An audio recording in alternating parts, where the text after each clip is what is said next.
नमस्कार, दैनिक shift time में आप सबका स्वागत है। मैं रश्मि शर्मा, कैमरामैन शुभम भगत के साथ।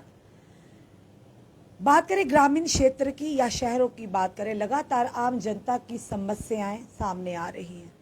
पर सवाल ये है कि ग्रामीण क्षेत्र की बात करें तो कहीं ना कहीं ऐसी समस्याएं जब तक वही इनिशिएट नहीं लेगा तो उन समस्याओं को बाहर हम नहीं ला सकते, या वो समस्या प्रशासन सरकार तक नहीं आ सकती।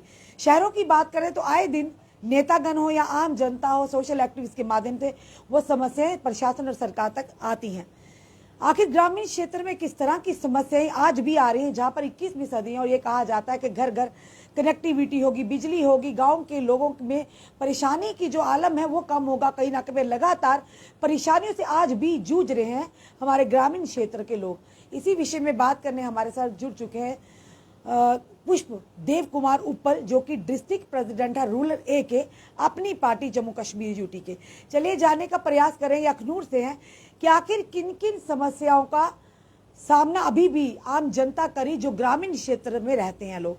देव कुमार जी, सबसे पहले आपका बहुत बहुत स्वागत है। पुष्प रश्मि जी, आपका भी बहुत बहुत थैंक यू।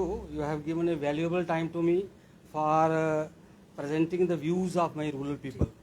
सर, आप एक रिटायर्ड ऑफिसर भी है, आप एग्रीकल्चर से रिटायर हो गए हैं, तो ये देखना है कि ग्रामीण क्षेत्र में अगर बात की जाए तो किस तरह से एग्रीकल्चर को बढ़ावा दिया जा रहा है, और हमारे जो बच्चे जो शुरू से इस लाइन में जो एग्रीकल्चर की भली भांति उनको सारी जो टेक्निक्स है पता है, तो किस तरह का उनको प्रावधान उनके लिए होने चाहिए, किस तरह से अपॉर्चुनिटीज होने चाहिए ताकि ग्रामीण क्षेत्र के लोग इस ओर भी, जो हमारे युवा पीढ़ी इस ओर भी चले।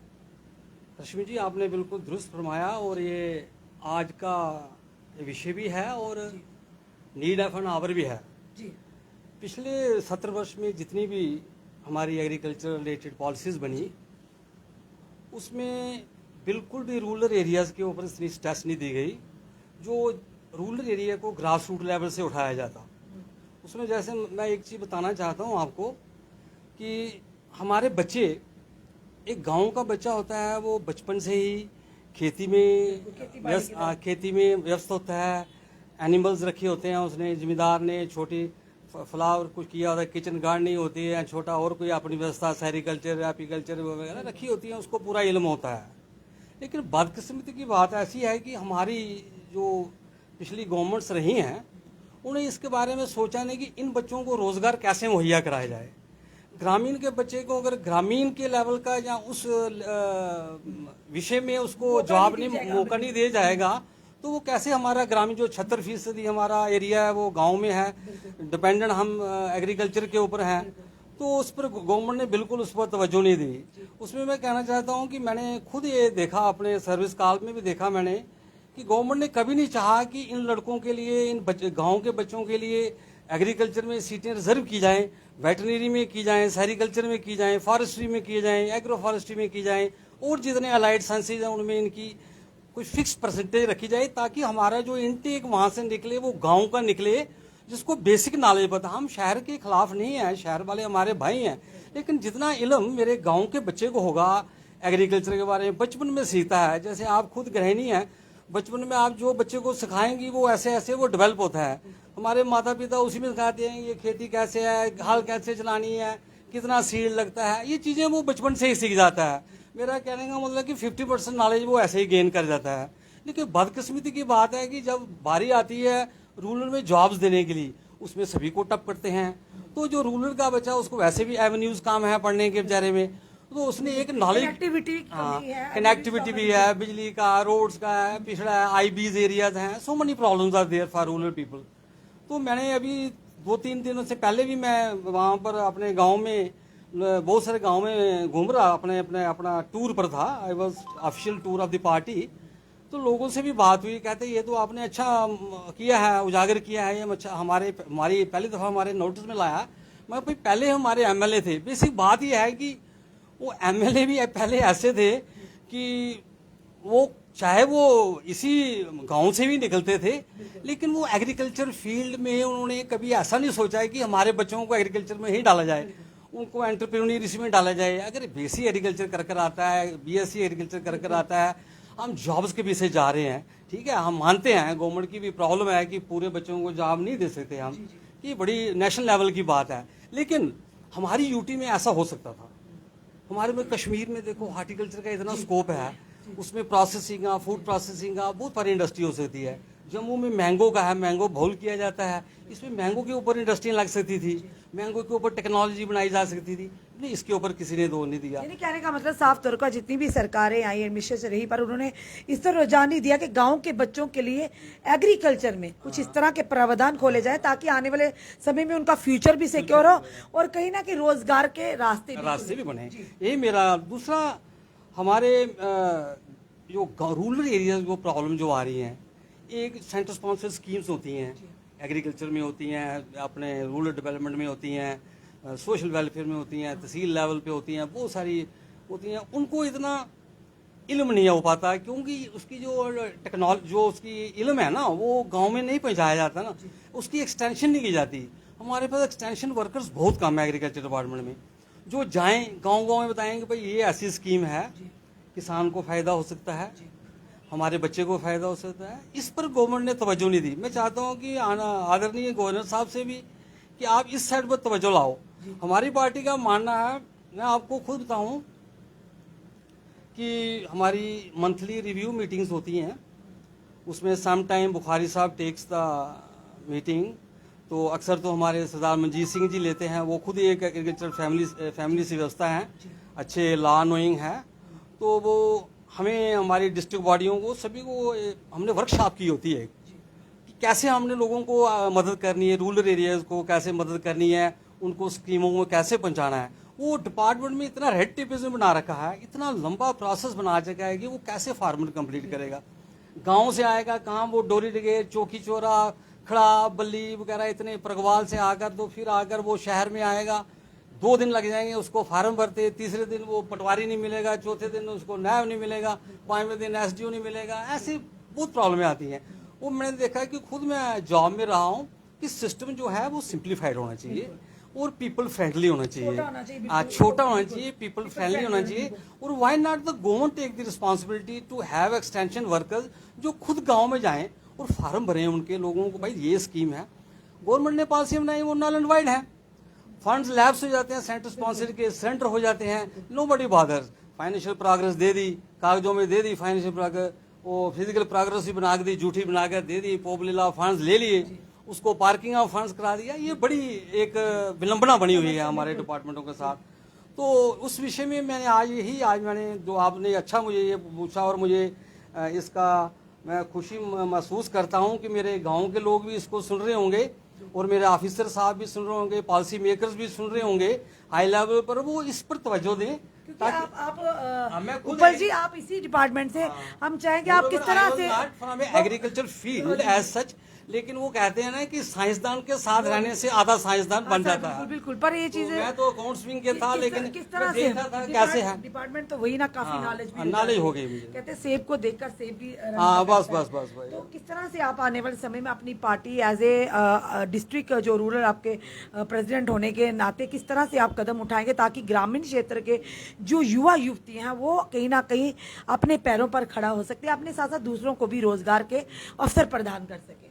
रश्मि जी, आपने बड़ी अच्छी बात सुझाव दिया और मुझे ये गर्व फील करता हूँ। और ये जिंदगी की मेरी सेकंड इनिंग है। I have played my first inning as a trade union leader for the welfare of employees, for the welfare of my department. अभी मुझे एक टेन्योर छोटा सा मिला है कि एक पार्टी में मुझे इज्जत मान दिया है उन्होंने, कि मेरा रुतबा समझकर मुझे उन्होंने असाइनमेंट दी। और बुखारी साहब यही कहते हैं, उनको चिंता होती है कि उपल जी आप हमेशा एग्रीकल्चर के बारे में ही बात करते हो, और मुझे फख्र है कि आप एग्रीकल्चर सेक्टर को जरूर इम्प्रूव करोगे।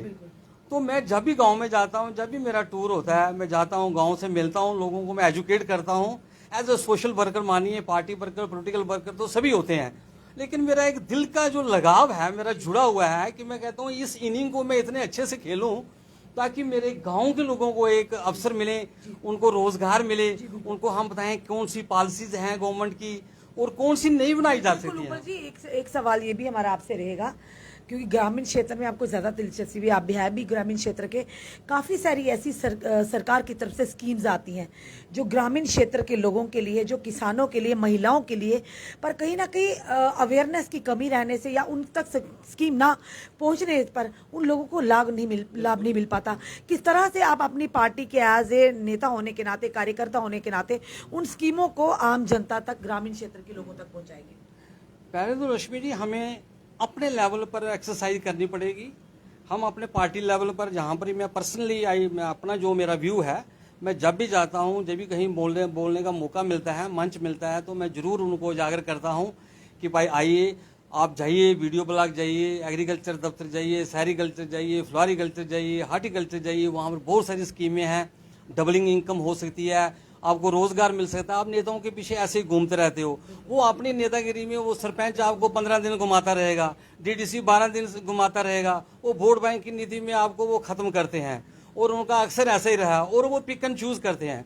हम लोगों को, मैं चाहता हूँ कि एक ऐसा सिस्टम बनाए हम गवर्नमेंट से भी, हम बुखारी साहब के भी कहेंगे कि वो भी वो तो खुद एग्रीकल्चर से उनका जीवन जुड़ा हुआ है, एक बड़े बड़े एग्रीकल्चर के फार्मर भी रहे हैं और बिजनेसमैन भी रहे हैं, उनका पूरा स्फीयर बीएससी एग्रीकल्चर भी हैं, और इतना बड़ा नेता, और ऐसा अगर हमको इतना वक्त मिला है उसकी हम सर्विस यूटिलाइज ना कर पाएं, या उसको हम एक मौका ना दे पाएं कि हमारा 70% एरिया जो जम्मू कश्मीर का, उसको बहाल करने के लिए, उसको खुशहाल करने के लिए फिर हमारी बदकिस्मती होगी। फिर वो हम ट्रेडिशनल पार्टियों की तरफ जाते रहेंगे।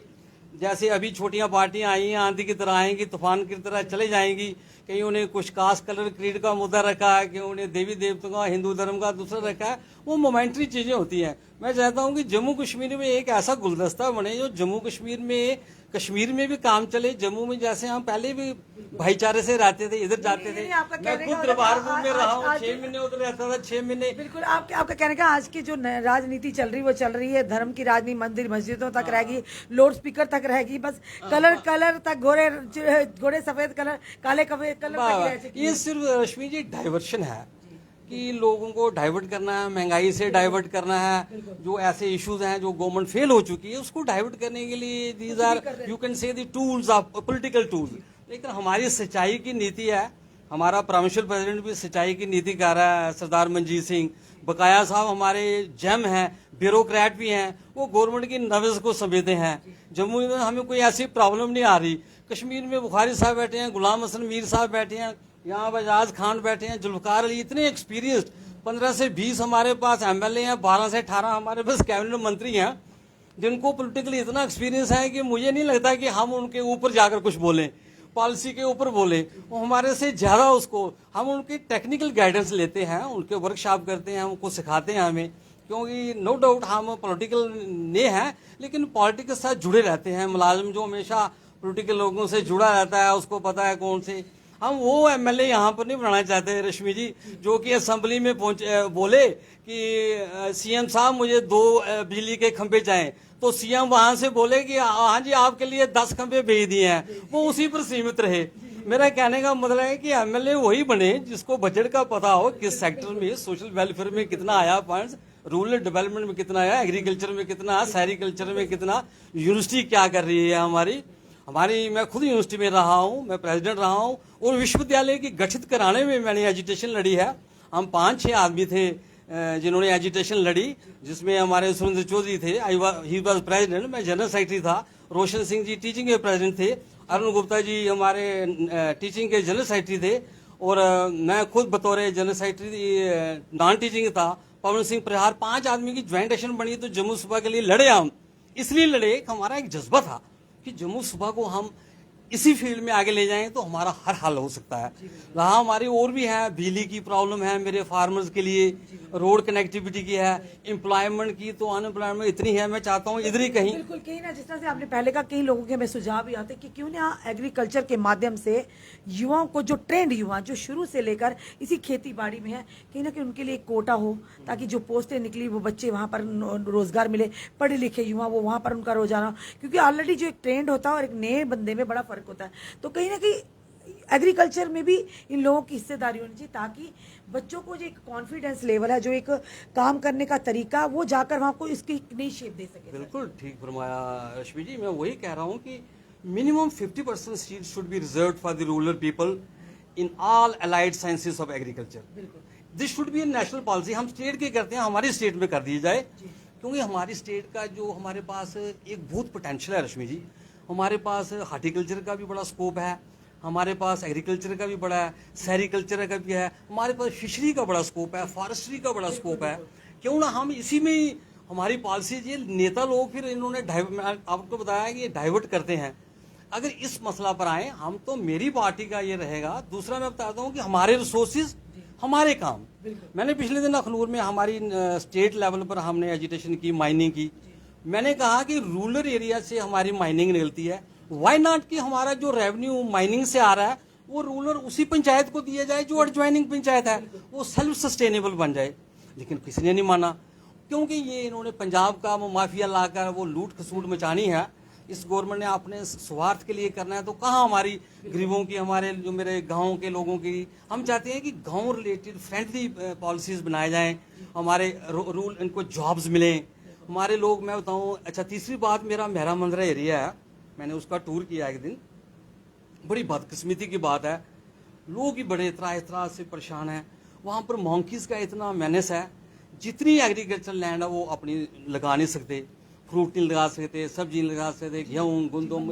इतने परेशान लोग हैं मेरे मेहरा मंदरा के लोग, चौकी चौरा के. मैं कहता हूँ क्या कि वो उन्होंने वहाँ से अपना वो काम छोड़कर वो वहाँ पर दिहाड़ी लगाने के लिए अखनूर शहरों में, जम्मू में, वैष्णो देवी, कटरा, पंजाब तक वो जाते हैं बेचारे, जिनकी इतनी इतनी ज़मीनें हैं, इतना वो वैल्यूएबल ज़मीनें हैं, इतना कुछ वहाँ पर हो सकता है, क्योंकि मंकी छोड़ते नहीं है. गवर्नमेंट ने कभी नहीं सोचा कि हम ऐसी पॉलिसीज बनाएं.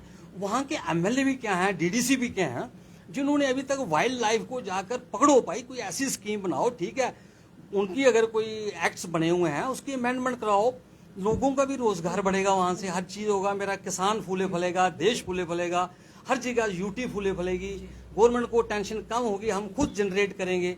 वो उस पर तवज्जो गवर्नमेंट दे रही नहीं. मैं चाहता हूँ ऑनरेबल हमारे गवर्नर साहब इस लाइन पर भी सोचें, ताकि मेरे ग्रामीण क्षेत्र के लोगों का, मेरे पास 5 कॉन्स्टिट्यूंसीज हैं रश्मि जी.